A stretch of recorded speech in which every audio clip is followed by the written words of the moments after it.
Now, a Thunder Report from 1077 The Franchise. Greetings, Thunder fans. Oklahoma City took a day off from practice yesterday, but it was back to work today here at the Integris Development Center in preparation for tomorrow's game against the Dallas Mavericks.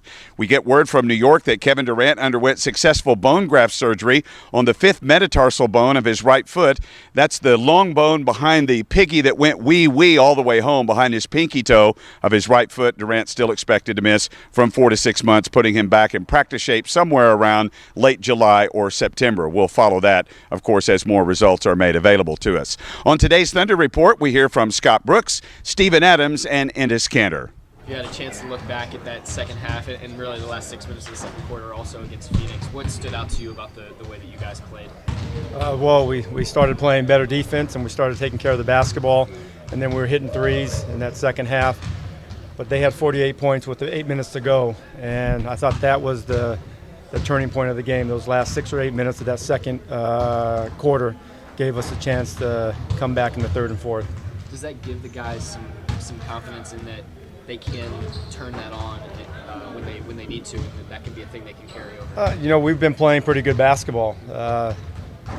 Take away the San Antonio game. Utah, they're a good team. We had a chance to win that game, but they played well. They played better than us, and then we win the Phoenix game. We've had a lot of good basketball being played.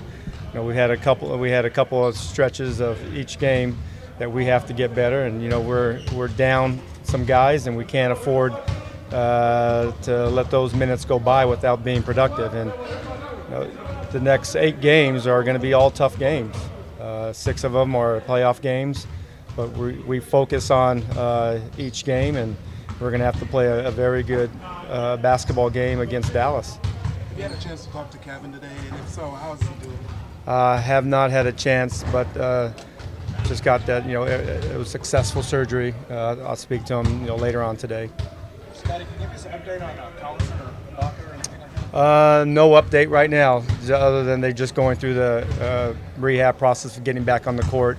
Neither of them were on the court, as well with Andre.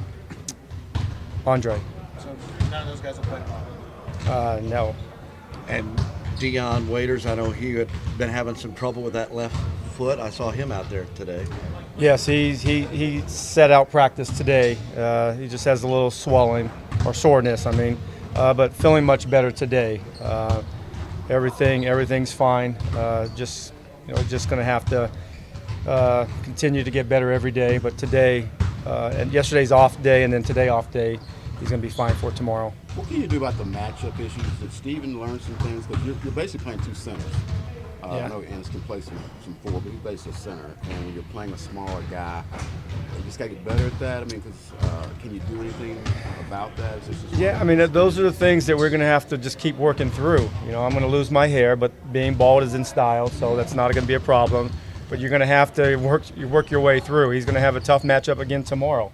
Dirk is one of the best shooting forwards in the league, and he has all the tricks, and he does a good job of all of his setups. So it's just a learning process that he's going to have to continue to go through, and we're going to have to continue to work him, get better at those areas. But one thing about Steven, he's going to compete. He's going to give himself the best chance because he's always going to play with great effort.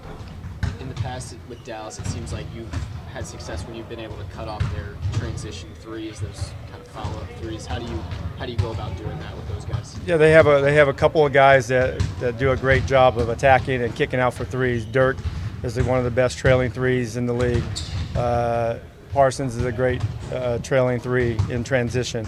But we have to be able to guard those guys, and defensive transition defense is always something that's on our mind, especially recently. We haven't been very good at that. I thought we were much better last game in that second half, but we have to do it again tomorrow night.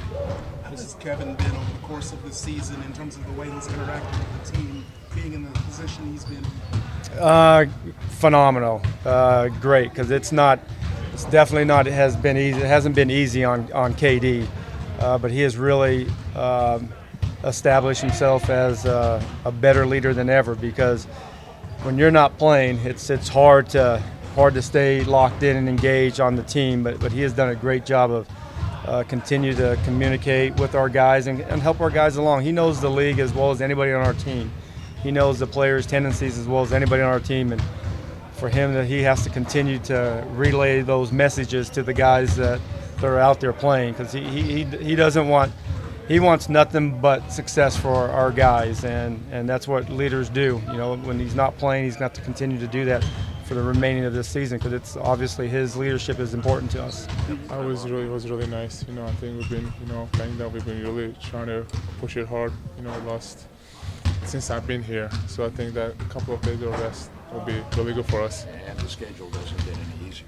Yeah, definitely. But I think we just have to look forward to, be playing for something. We play for playoff spots, so I think we just have to push it hard. It doesn't matter how tough the schedule is. You look at all the fact you're playing Dallas and you got a chance to maybe catch them tomorrow. Is that into your thought process for tomorrow's game? Yeah, definitely. I mean, I don't think we have to look at this way. I think we have to try it with every team. It doesn't matter. We have to try to catch them. We're not trying to catch them. You know, we are focused on just our basketball. We cannot really worry about them. You know, I think we have to just worry about ourselves. You've never made the playoffs, are you doing a little standings watching, seeing where I made it before. I made the playoffs before. Oh, you? Oh, wow. Yeah, my first year. Okay.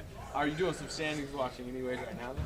Well, I'm definitely, definitely excited about it. Well, I haven't played that much minutes. I made it my first year, but, definitely I'm really looking forward to it. I'm really excited about it. What does it mean to be a person that has this kind of an impact on a team that's in this position? Oh, it's really important. And I think, my teammates trusting me and trusting them, and I think we have really good chance to, to make the playoffs and, just go really far. So I think we just have to be on the same page and just focus. What did you learn last game against Dallas about defending Nowitzki? Well, I think, obviously guys can shoot a little bit, but I think, seriously, I think we have to do a better job, not just on him, to everybody. I think we have to just put effort on our main focus on just them, not just one guy, just everybody. So when you're put together the way that you are right now, either you or Steven is going to have to go to the perimeter to pick somebody. Do you feel like now you're a little more comfortable doing that? Well, I think we're both comfortable guarding, whoever is out there. This coach is really deciding that, so I think so. We're just gonna let him handle that.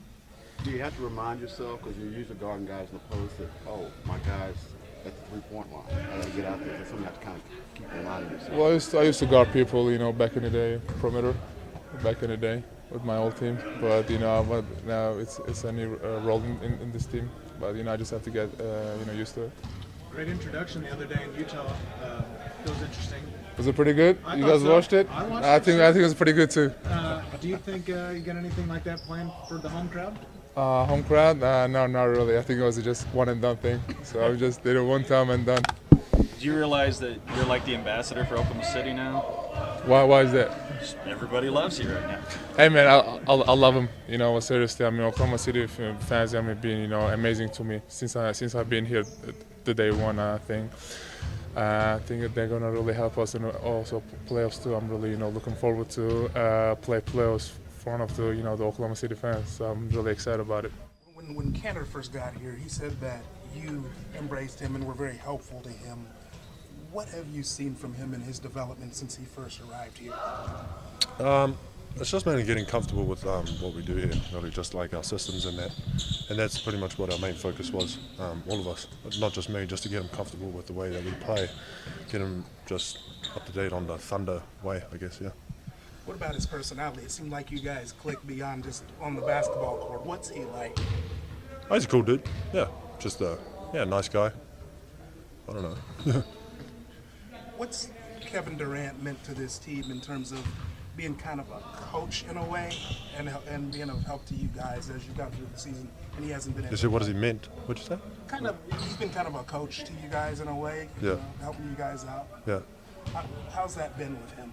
I mean, he's always done that. Like all the players, whoever's, even Nick Collison now, all the players who are injured and stuff, they always like find a way just to help out as much as they can, even though they're not on the court. And we give them as much support. We back them the whole way, and then they help us out with whatever as well. Yeah.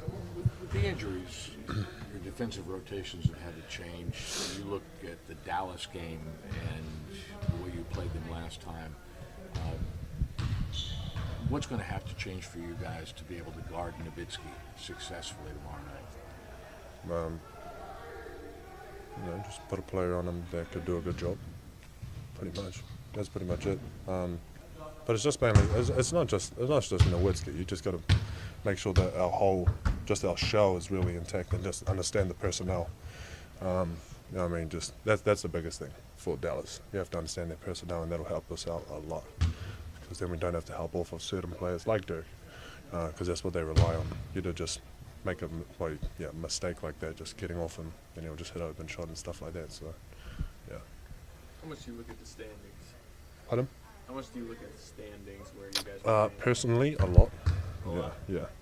I just stare at them all day. I don't. Check them here and there, but yeah.